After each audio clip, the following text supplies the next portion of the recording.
I have to be totally honest here. By chapter 6 of Becoming Supernatural, it's like even Dr. Joe Dispenza himself was like, you know what? They're never gonna believe this stuff. And so that's when he just starts like hitting us with so much data.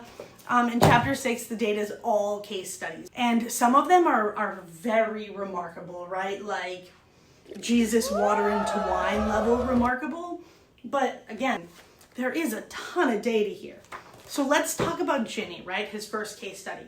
She claims to have been rear-ended on the highway. 2 herniated discs with years of surgery consults, taking opioids, and just like a lot of, just a sad story, right? Can't walk, can't sit, can't sleep. And then apparently one meditation, that can't be right, but that's what it said. One meditation later, her EEG shows spikes in gamma, her pain is gone, and she walks out of the room upright. She cancels her surgery before the next morning. Okay, well that one sounds like a lot to believe, right? So then he comes at us next with Daniel, the engineer. And if you like science and technology, actually Daniel's a really fun story because his body, he is saying, is short-circuiting around Wi-Fi. He can feel electricity like knives under his skin. And of course, any mainstream doctor is calling this a psychosomatic reaction. He meets with Dr. Dispenza. They start working and like his EEGs are showing his brain just lighting up. At which point his pain stops and his EEG confirmed like complete coherence across lobes. He goes back to his tech job, working on Wi-Fi, no problem.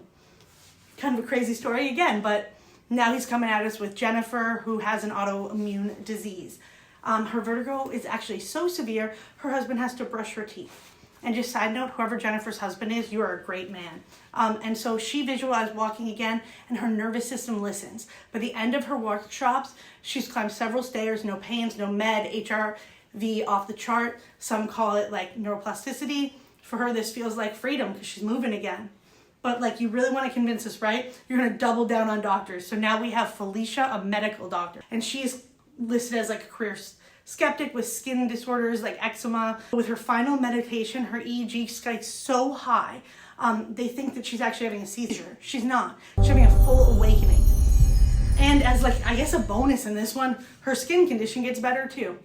So according to Dr. Dispenza, these aren't miracles, they're just hard measurements. I think by chapter 6, Dr. Joe and also myself are maybe done trying to convince you because the whole point up until now is like, belief has to come first, so why not just like adopt the belief?